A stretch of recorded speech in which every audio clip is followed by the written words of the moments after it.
समांतर श्रेणी 3, 7, 11 का सामान्यतः हमें निकालना है। तो इसके लिए हम सूत्र D बराबर A2 माइनस A1 का प्रयोग करेंगे। तो A2 हो गया 7, A1 हो गया 3, 7 में से 3 जाके 4 बचेगा। इसका ऑप्शन सी सही होगा।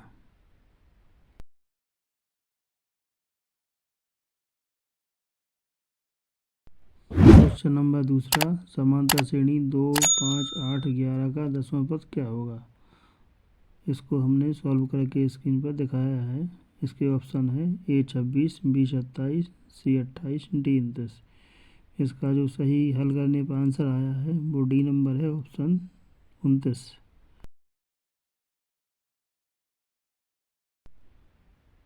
क्वेश्चन नंबर तीसरा, किसी AP का पहला पद 7 है और सामांतर 3 है, तो 5वां पद हमें निकालना है। यानी A और D के मान हमें दिए गए हैं, तो AN वाला हम सूत्र लगाएंगे और A और D के मान हम सभी इसमें पुट करेंगे और सॉल्व करने पर इसका 5वां पद 19 सही आएगा। ऑप्शन बी सही होगा। क्वेश्चन नंबर 4, समांतर श्रेणी 4, 9, 14 का सामान्य पद क्या होगा।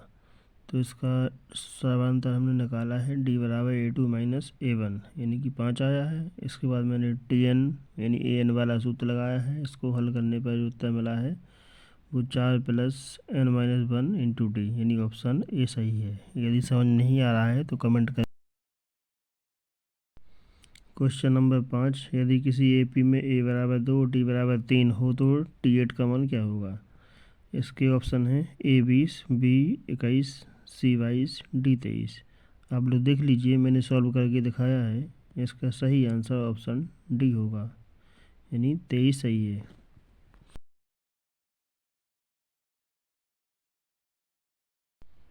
क्वेश्चन नंबर 6, AP का सामान्य पद का सूत्र है। आप लोग जानते हैं कि किसी समांतर श्रेणी का सामान्य पद AN बराबर A plus N minus 1 into T होता है। यही इसमें हमें ऑप्शन बी में दिखाई दे रहा है।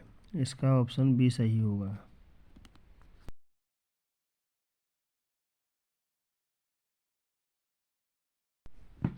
क्वेश्चन नंबर 7, किसी AP का D बराबर 0 हो तो श्रेणी होगी A बढ़ती हुई, B घटती हुई, C स्थिर, D असमान। तो इसका सही आंसर ऑप्शन सी होगा, स्थिर होगा, क्योंकि D बराबर 0 होगा तो श्रेणी को ना हम आगे बढ़ा सकते हैं ना घटा सकते हैं। इसका ऑप्शन सी सही है। क्वेश्चन नंबर 8, AP 10, 7, 4 का D क्या है। तो इसका हल मैंने यहाँ पे दिखाया है। D बराबर A2 माइनस A1। A2 है तुम्हारा 7 और A1 है 10। 10 में से 7 घटेंगे, माइनस के 3 बचेंगी। इसका यही आंसर होगा। इसका सही ऑप्शन है ऑप्शन बी।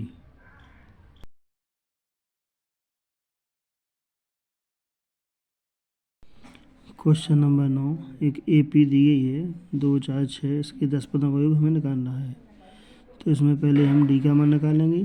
D बराबर A2 माइनस A1 यानी कि 2 आएगा। इसके बाद SN का फॉर्मूला लगाकर इसके 10 पदों का योग निकाल लेंगे, जो कि देख सकते हैं आप स्क्रीन पर चल रहा है। 110 आया है। ऑप्शन बी सही है। इसका समझ ना आए तो कमेंट जरूर करें। क्वेश्चन नंबर 10, यदि किसी AP के सभी पद समान हैं तो D का मान होगा। तो इसका आप जानते हैं कि यदि सभी पद समान होंगे तो इसका D का मान 0 होगा, यानी समांतर 0 होना चाहिए। इसलिए इसका सही ऑप्शन सी होना चाहिए, सी ही होगा।